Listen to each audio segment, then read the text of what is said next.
Hi everyone, and welcome to Jane Talks Murder, where I'll be talking about and reviewing an episode of Poirot, Murder, She Wrote, Diagnosis Murder, or Jonathan Creek. Today I'm looking at Diagnosis Murder, The Plague. Or as I like to call it, that time we got plague, drugs, and the mob. We begin the episode with going into the credits. Okay then. We get a lot of science close-ups which goes on for way too long, and then we're at the docks where Fisherman Steve is spying on this guy in a phone booth. And when he gets into a cab, he's not feeling too good. Mark is skating around when Steve borrows him to keep spying on Bruno, who's still acting weird. I can't diagnose a man through a telescope. He injects himself with something which Mark guesses is for his asthma, and he leaves Steve to it, who is bored until Bruno collapses. Mark, Amanda, and Dolores discuss a sing-along event, but turns out Norman hasn't been invited, because last time he overdid it on the poetry. Mark goes with Steve to Bruno's room, where he calls for the hotel to be quarantined, because Bruno apparently has the plague. Dr. Niven shows up, who is the zookeeper who was obsessed with hyena spirits in Buffy, and he's a bit of a dick, and Mark has to interject when he claims everyone could die from the plague. Mark theorizes that Bruno was infected at the hotel and his medication bottle had been switched out with a contaminated one, but Niven says it was rats from the boat. Mark asks Jack and Amanda to check out the pharmacy where Bruno got his medication, but first Jack spills the tea that Bruno is a hitman who killed some mob guy, so they probably retaliated with the plague?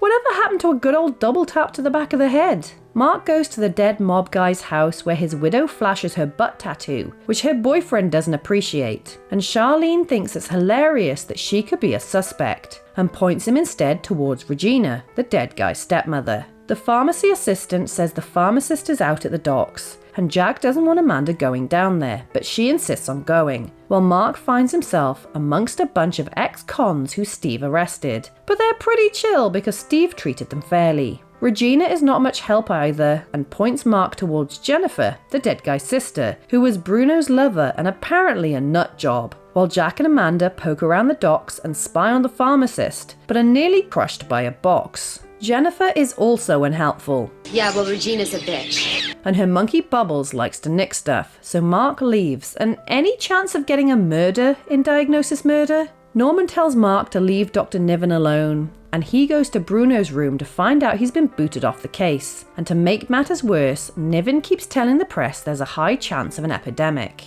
Mark and Amanda regroup. Why does the skeleton have a scarf on? And Mark and Jack head down to the docks to spy on the pharmacist again. But they find Dr. Niven's stupid face, a brick of cocaine, and finally, a dead body who's been shot. Mark finds the plague vial and some rat's blood, while Jack gives the vaguest instructions.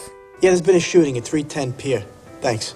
Mark also discovers missing antibiotic, which the killer took, but it's the wrong one, meaning they're still infected. And then some guys rock up, so Mark stalls, but both sides are confusing each other, and Jack gets arrested. Wait, what? Steve rocks up and pretends he doesn't know them for a laugh, and they all exchange information with a DEA agent. But that's when my DVD crapped out, so excuse the lousy quality from here on out. Niven is at it again and says Bruno should wake up soon, which all three women see, so it's no surprise that one of them shows up only to get grabbed by Jack and Steve. But here comes another one with a gun, but it's Mark on the bed, and Regina is pissed and also has the plague. Mark says she's taken the wrong antidote, and between him and Steve, they take her down. The press are all over Mark, leaving Niven alone, and Norman is pissed that Bruno was moved to his office for the stunt. And we get a wonderful performance of I'm going to sit right down and write myself a letter, which is a joy to watch. I want to sit right down and write myself a letter, baby. Oh, hi Norman. They think he's going to yell, but he joins in too, which is no surprise seeing as actor Michael Tucci was in Grease. I want to sit right down and write myself a letter, yes.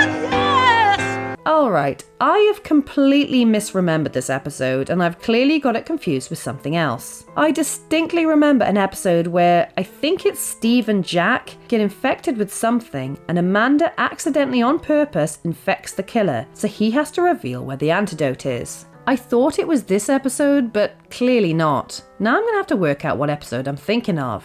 Ah, okay, so it's a season 4 episode called Murder Can Be Contagious, and it's Mark and Jesse that get infected with smallpox. Damn, they only released the first 3 seasons in the UK, so I'm not going to be able to cover that one. Anyway, this episode is okay, but jumps around all over the place, so it was difficult to write a script for. It took far too long for someone to get murdered, and when they did, it was some nothing character we've spent no time with. There was a lot going on, what with the plague and the mob and the cocaine and the hitman, so the result was kind of rushed. And most crime shows do some sort of plague or epidemic storyline, and this one fell to the lower end of the scale for me. The absolute best part of this, and probably any Diagnosis Murder episode, was the wonderful performance at the end by Dolores Hall, Dick Van Dyke, and Michael Tucci. We have one victim in this episode, Mr. Spangler, who was shot by our killer, Regina Baylor, because he...